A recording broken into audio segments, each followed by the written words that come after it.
राधे राधे दोस्तों, कैसे हैं आप सभी। उम्मीद करती हूँ आप लोग सभी स्वस्थ होंगे, मस्त होंगे। फ्रेंड्स आप सभी जानते हैं कि धनतेरस मनाया जा रहा है। बहुत ही धूमधाम से लोगों की तैयारी हो रही है सोना चांदी खरीदने के लिए। तो चलिए दोस्तों, जानेंगे कार्तिक महीने के धनतेरस की पौराणिक कथा।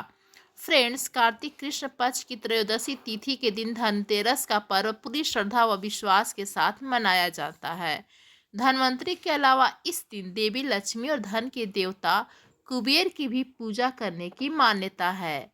दोस्तों, इस दिन को मनाने के पीछे धनवंतरी के जन्म लेने की कथा के अलावा इसके बारे में एक दूसरी कहानी भी प्रचलित है। कहा जाता है कि एक समय भगवान विष्णु मृत्यु लोक में विचरण करने के लिए आ रहे थे। तब लक्ष्मी जी ने भी उनके साथ चलने का आग्रह किया। तब विष्णु जी ने कहा कि यदि मैं जो बात कहूँ तुम अगर वैसा ही मानो तो फिर चलो, वरना तुम मेरे साथ मत जाना। तब लक्ष्मी माता जी ने कहा, नहीं नहीं प्रभु, आप जो कहोगे, जैसा कहोगे मैं वैसा ही करूँगी। तो ठीक है, चलो फिर। और भगवान विष्णु के साथ भूमंडल पर आ गई। कुछ देर बाद एक जगह पर पहुंचकर भगवान विष्णु जी ने लक्ष्मी माता से कहा कि जब तक मैं न आऊं तुम यहाँ ठहरो, मैं दक्षिण दिशा की ओर जा रहा हूँ, तुम उधर मत आना। विष्णु जी के जाने के बाद लक्ष्मी जी के मन में कौतूहल जगा कि आखिर दक्षिण दिशा में ऐसा क्या रहस्य है जो मुझे मना किया गया है, और भगवान स्वयं चले गए। लक्ष्मी माता जी से रहा न गया, और जैसे ही भगवान आगे बढ़े लक्ष्मी माता भी पीछे पीछे चल पड़ी। कुछ ही आगे जाने पर उन्हें सरसों का खेत दिखाई दिया जिसमें खूब फूल लगे थे। सरसों की शोभा देखकर वह मंत्र मुग्ध हो गईं और फूल तोड़कर अपना श्रृंगार करने के बाद आगे बढ़ीं।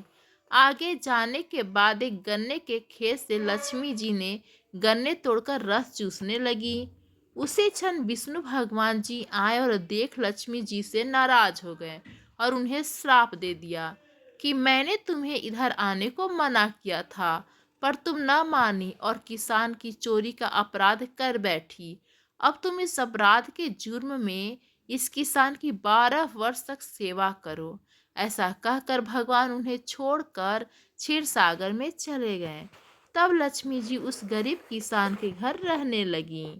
दोस्तों, एक दिन लक्ष्मी माता ने उस किसान की पत्नी से कहा कि तुम स्नान कर पहले मेरी बनाई गई इस देवी लक्ष्मी का पूजन करो, फिर रसोई बनाना, तब तुम जो मांगोगी मिलेगा। किसान की पत्नी ने ऐसा ही किया। पूजा के प्रभाव और लक्ष्मी माता की कृपा से किसान का घर दूसरे ही दिन से अन्न धन रत्न स्वर्ण आदि से भर गया। लक्ष्मी माता ने किसान को धन धान्य से पूर्ण कर दिया। किसान के 12 वर्ष बड़े आनंद से कट गए। फिर 12 वर्ष के बाद लक्ष्मी माता जी जाने के लिए तैयार हुई। विष्णु भगवान जी लक्ष्मी माता जी को लेने आए तो किसान ने उन्हें भेजने से इनकार कर दिया। तब भगवान विष्णु ने किसान से कहा कि इन्हें कौन जाने देता है, यह तो चंचला हैं, कहीं नहीं ठहरती, इनको बड़े बड़े नहीं रोक सके। इनको मेरा श्राप था, इसलिए 12 वर्ष से तुम्हारी सेवा कर रही थी। तुम्हारी 12 वर्ष सेवा का समय पूरा हो चुका है। किसान हठ पूर्वक बोला, नहीं, मैं नहीं जाने दूंगा लक्ष्मी माता को। तब लक्ष्मी जी ने कहा कि हे किसान, तुम मुझे रोकना चाहते हो तो जो मैं कहूँ वैसा करो। कल तेरस है, तुम कल घर को लीप पोत कर स्वच्छ करना, रात्रि में घी का दीपक जला कर रखना और सायंकाल मेरा पूजन करना, और एक तांबे के कलश में रुपए भर कर मेरे लिए रखना।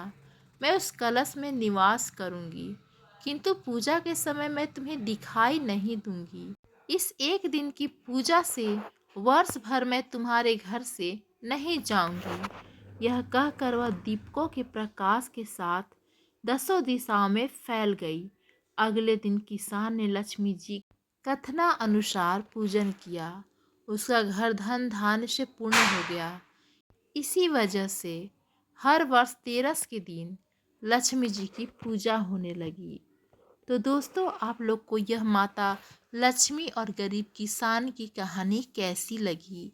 यदि पसंद आई तो प्लीज़ हमारे चैनल को like, comment, share and subscribe जरूर कर दीजिएगा। धन्यवाद दोस्तों।